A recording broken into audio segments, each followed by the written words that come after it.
Hello. आज के इस वीडियो में हम लोग करेंगे निफ्टी और पूरे सेक्टोरल इंडेक्स का एनालिसिस। तो ये एनालिसिस हम लोग कैसे करने वाले हैं, तो आइए मैं दिखाता हूँ आपको एक एक्सेल शीट। तो जैसे ये हमने एक एक्सेल शीट बनाई है, इसमें हम लोग आज का डेट चेंज करके 11 अक्टूबर करेंगे। यहाँ पे क्या है अपना, यहाँ पे सब है ब्रॉडर मार्केट। ठीक है, तो ब्रॉडर मार्केट मतलब क्या, ओवरऑल मार्केट जिसमें ये सब आता है।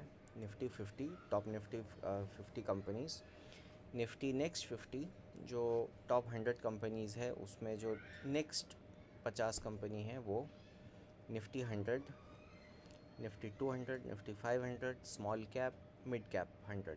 ठीक है, और ये जो आप देख रहे हैं ये है आपका 10 वीक का, 10 दिन का मूविंग एवरेज, 20 मूविंग एवरेज और ये 30 का मूविंग एवरेज। ठीक है, और ये जो नंबर्स लिखे हैं हमने वो हैं कितने दिन से वो प्राइस इस ईएमए के नीचे चल रही है या ऊपर चल रही है। तो अगर प्राइस इस ईएमए के ऊपर है तो ये रहेगा ग्रीन कलर और नंबर रहेगा पॉजिटिव, और अगर ये उसके नीचे चल रही है तो इसका कलर रहेगा नेगेटिव, और जितने दिनों से चल रही है वो नंबर का काउंट होगा। ठीक है, और इसी का हमने यहाँ पे प्लॉट किया है। ठीक है, तो यहाँ पे 50, नेक्स्ट 50, 100 ये सब दिखेगा, और ये जो कलर है ये 10 EMA, 20 EMA और 30 EMA, ब्लू, रेड और येलो। ठीक है, तो अगर ये पॉजिटिव है तो आपका इस साइड में रहेगा, नेगेटिव है तो इस साइड में रहेगा। ठीक है, और उसी तरह से हम लोग क्या करेंगे, यहाँ पे बैंक्स का एनालिसिस करेंगे, बैंक्स, ऑटो, कमोडिटी, तो ये सेक्टोरल इंडाइसिस। ठीक है, और ये हो गई आपकी 3 EMA, और इसका भी हम लोग सेम तरीके से ग्राफ निकालेंगे। और जब ये हम लोग नंबर लिखेंगे तो हमें एक आइडिया आएगा कि शॉर्ट टर्म में मार्केट इंडाइसिस में क्या हो रहा है, मिड टर्म में क्या हो रहा है, और थोड़ा सा relatively long term 30 days moving average थोड़ा बड़ा, तो स्मॉल, मिड और लॉन्ग टर्म में क्या हो रहा है। ठीक है, तो चलिए शुरू करते हैं। तो हम लोग इसके लिए एक छोटा सा इंडिकेटर हमने बनाया है, उसका हेल्प लेंगे। चलिए, तो ये है आपका वो इंडिकेटर। ठीक है, तो अभी देखिए मैंने यहाँ पे एक वॉच लिस्ट बनाई है जिसमें ये ब्रॉडर मार्केट है और ये सेक्टोरल इंडेक्स है। तो हम लोग पहले ब्रॉडर मार्केट से शुरू करते हैं, निफ्टी। तो अगर आप ये देखोगे तो ये क्लोजिंग प्राइस किधर है अभी, इसको आप अगर कन्वर्ट करना चाहो तो लाइन चार्ट में भी कर सकते हो। तो एक मिनट, हाँ मैं इसको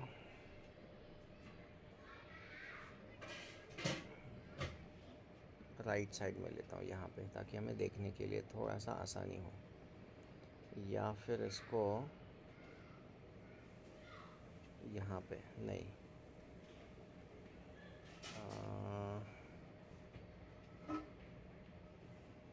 bottom left, top left, top right. ठीक है, इधर ही रहने दो इसको। अब देखिए निफ्टी 50 किधर क्लोज़ हुआ है, 10, 20 और 30 के नीचे, है ना। यहाँ पे हमने सिर्फ 10 और 30 का मूविंग एवरेज दिखाया है, 20 का मूविंग एवरेज की लाइन हमारी यहाँ पे नहीं है। ठीक है, तो ये वाली है 30 मूविंग एवरेज, सिंस डे पे हम लोग का चल रहा है, तो 30 हुआ और ये हो गया 10। ठीक है, तो अब हमने क्या किया, यहाँ पे 10 में -9, -7 और 30 में है -7, सो 977। तो चलिए नोट करते हैं, -9, -7, -7। ठीक है, तो निफ्टी ये डाउन ट्रेंड में है, प्राइस इन तीनों के नीचे चल रही है। अभी चलिए देखते हैं नेक्स्ट 50, निफ्टी नेक्स्ट 50। तो निफ्टी नेक्स्ट 50 में 10 EMA आज पॉजिटिव हुआ है, तो शॉर्ट टर्म में ये पॉजिटिव हुआ है। 20 दिन मूविंग एवरेज में ये अभी भी माइनस ही चल रहा है और 30 में ये 3 है। ठीक है, तो निफ्टी नेक्स्ट 50 ट्राई कर रहा है ये शॉर्ट टर्म में बुलिश होने का। अगर यहाँ पे भी ये बुलिश होता है तो हम लोग का ओवरऑल ट्रेंड जो है इसका निफ्टी जूनियर का या निफ्टी नेक्स्ट 50 का बुलिश हो जाएगा। तो चलिए आगे देखते हैं निफ्टी 100 में क्या ट्रेंड है।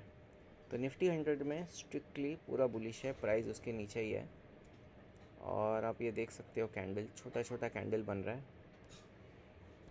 तो यहाँ पे चलिए लिखते हैं -7 -7 -7। अब ये है निफ्टी 200, यहाँ पे भी आपको -7। तो निफ्टी 200 भी डाउन ट्रेंड ही दिखा रहा है। निफ्टी 500 क्या कर रहा है, same down trend in all the moving average. Small cap में क्या है, स्मॉल कैप में 10 मूविंग एवरेज पॉजिटिव हुआ है। ठीक है, क्या हो गया, ये ग्रीन क्यों नहीं हुआ, एक्चुअली ग्रीन होना चाहिए, नहीं हुआ ये। ठीक है 20 मूविंग एवरेज में क्या है, -7 -7 -7 -7। मिड कैप में क्या हुआ है, small mid cap, small cap होगा mid cap, mid cap positive है 1। तो यहाँ पे इसको हम ग्रीन करेंगे और -7 20 डेज़ के नीचे ही चल रहा है ये और 30 वीक भी प्लस हो गया यहाँ पे। तो निफ्टी नेक्स्ट 50 स्मॉल कैप और मिड कैप शॉर्ट टर्म में पॉजिटिव हो गए हैं। ठीक है, मिड टर्म और थोड़ा सा लॉन्ग टर्म में ये अभी भी ये सब ओवरऑल मार्केट नेगेटिव में ही चल रहा है। चलिए अभी हम लोग देखते हैं सेक्टोरल एनालिसिस करके।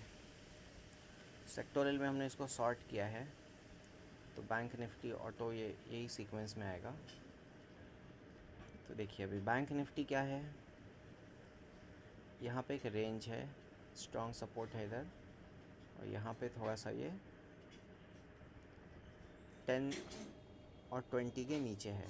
तो 9 -7 -7 sorry 9 -9 -7 -7।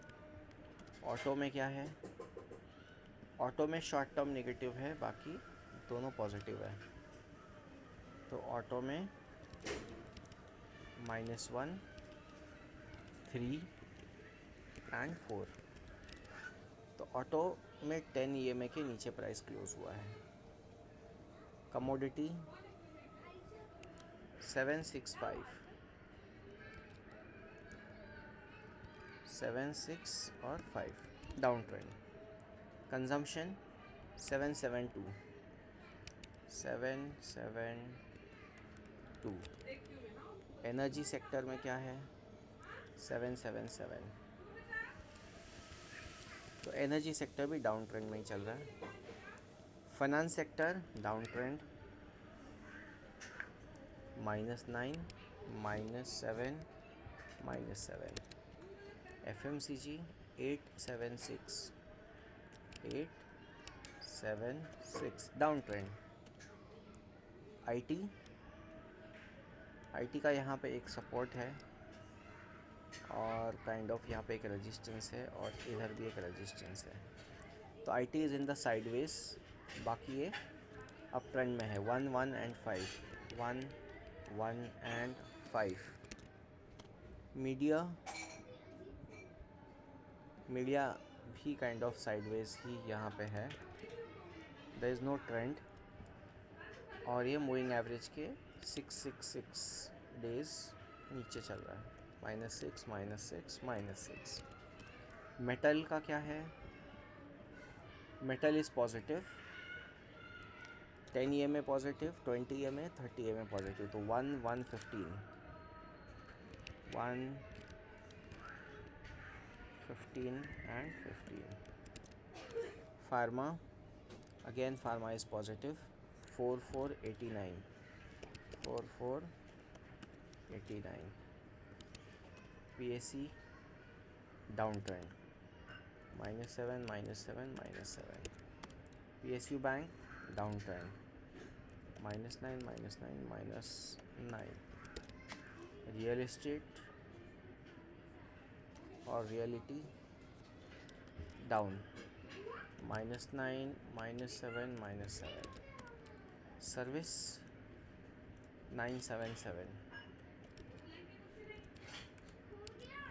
CPSE 777. Private bank 977. Consumer 761. तो प्राइस 30 EMA के ऊपर तो क्लोज़ हुई है, मगर ये अभी भी 10 और 20 के नीचे है. सो ये एक नेगेटिव ही थोड़ा सा सिग्नल है, बट लॉन्ग टर्म में 30 EMA में ये थोड़ा पॉजिटिव बोल सकते हो आप, है ना. Oil and gas very negative, 777. तो अब अगर आप यहाँ पे देखोगे तो आपको IT, मेटल और फार्मा ये जो है ये पॉजिटिव सेक्टर्स मिलेंगे.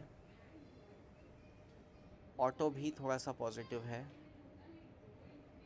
और कंज्यूमर ड्यूरेबल भी थोड़ा सा पॉजिटिव है, बाकी सब नेगेटिव में है. यहाँ पे आप चार्ट में भी देख सकते हो, ये फार्मा है और यहाँ पे ये मेटल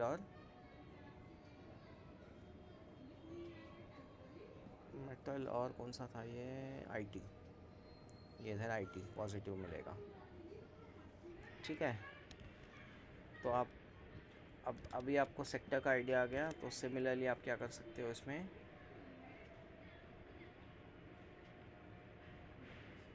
सेक्टरल एनालिसिस कर सकते हो फिर, है ना. ठीक है, थैंक यू सो मच. आज की वीडियो में बस इतना ही.